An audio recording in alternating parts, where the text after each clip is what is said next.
Alright guys, these HP Z240s are amazing bang for the bucks. And if you're just willing to add a couple of parts to it and don't go crazy with case swaps and moddings, for less than $300 you can actually build yourself a decent 1080p gaming computer capable of future upgrades and even more. So let's talk about it.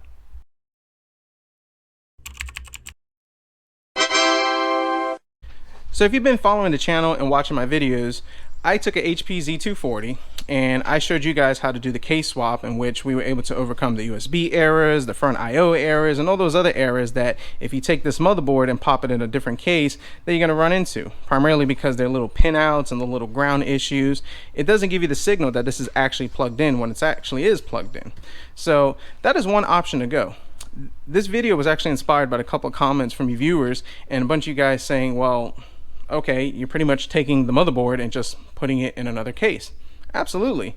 And another comment was that that's a lot of effort just for a motherboard. Absolutely right.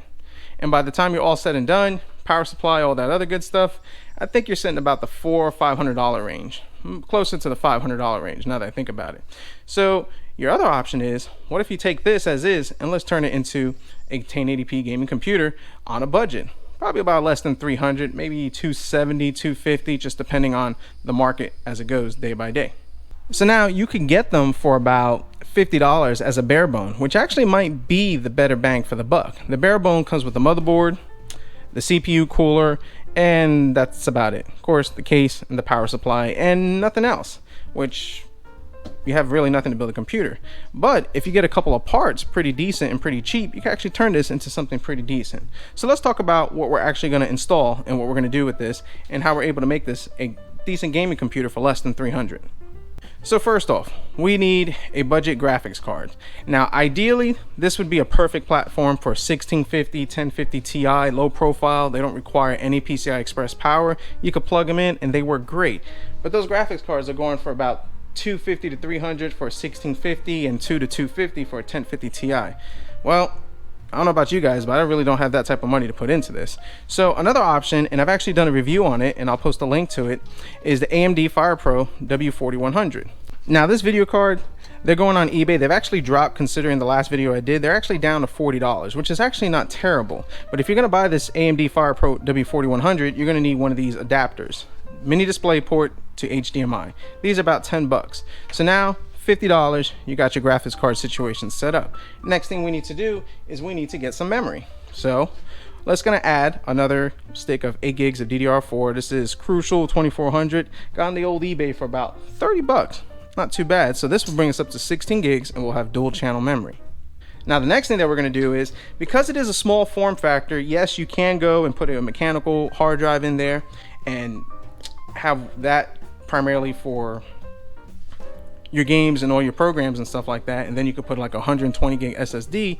Doing the math, 120 gig SSD is usually going to about $25, and then a mechanical drive about a terabyte is about, I would say, roughly maybe $20-$30, so about $50. That's one way to go. Or you can get a 500 gig solid state drive for about 50 bucks, and if you catch it on the good old Amazon sale, you probably get it for about 40. So I got this one for 50. I missed the good old Amazon sale, and this is what we're going to use. Now for this, all I needed to really do is just put some double-sided tape, some Velcro, and we've already popped that in, and that takes care of your drive. So we got the video card, we got our storage situation situated, we got our memory upgraded. Now the CPU. The i3-6100, definitely some weak sauce. I mean, you're only looking at 2 cores. I believe it's 2 cores, whatever, but doesn't have the oomph that we need for it. So what is our option? And I talk about this all the time, is Xeon. Xeon is the way to go. So we have our E3-1245 V5, 4-core, 8 threads, clocked at 3.5 gigahertz. Guys, this thing goes for about 80 bucks, and it's literally about half, if not more or less, than the i7-6700, and the performance loss that you take on it is maybe 2 to 5%. Yeah, it's really not that much considering the amount of money that you're saving for it. And of course, this. Now, like I talked about just a little bit earlier, I got this one for about $80 because it came with the i3-6100, but there is another option. You could get these bare bone, and by putting these parts in there, the bare bone, you could get them this for about 50 bucks. So let's do some math over here. Now, going bare bone with it, we're able to actually build this computer, and I'll put the price and everything up, tally up for here, for $270. That's right, for $270 you get a decent gaming computer, and later on, if you get $200 more, you could put a 1650 1050 Ti. You're ready to go.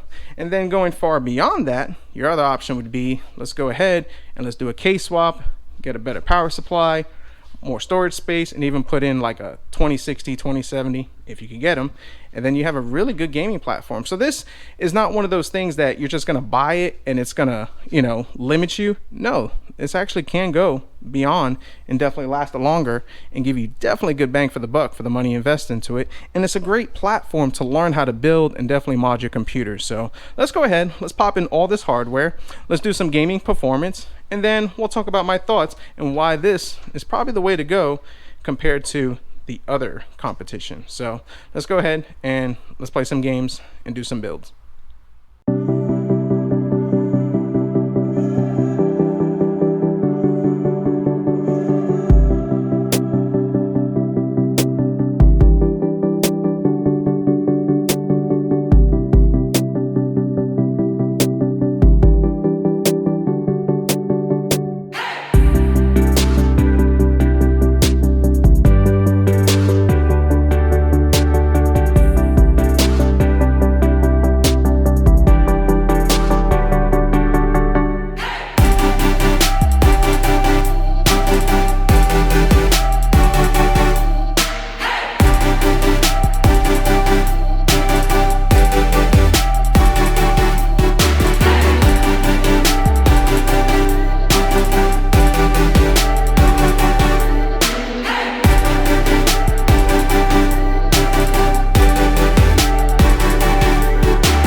Alright, so first off, price correction. This build actually comes out to about $250. Just looking at the prices have gone down a little bit since when I first started this first part of the video, but looking now, $250, and we'll talk more about it. So our gaming performance, 1080p, medium settings, Fortnite, 60 to 70 frames per second, ran smooth, no hiccups, no glitches. Shadow the Tomb Raider and Cyberpunk, well, I wasn't expecting much with them, guys. And here's the issue. The W4100, although a very admirable graphics card, its major limitation, despite the fact that it's not optimized for gaming and doesn't have gaming drivers on it, is the VRAM. 2 gigs of DDR5 VRAM. Now, if you was to take the 4 gig version, which is the W whatever, or better yet, I believe NVIDIA has the Quadro P1000, I think, that has 4 gigs of DDR5. That would probably play these games a lot better because you have more VRAM, and VRAM helps. And like I've talked about in other videos, if you're gonna get into gaming, 4 gigs is the new minimum. I mean, now we're probably even pushing 8 gigs with most modern AAA titles, but if you're gonna get a budget graphics card, 4 gigs is the way to go.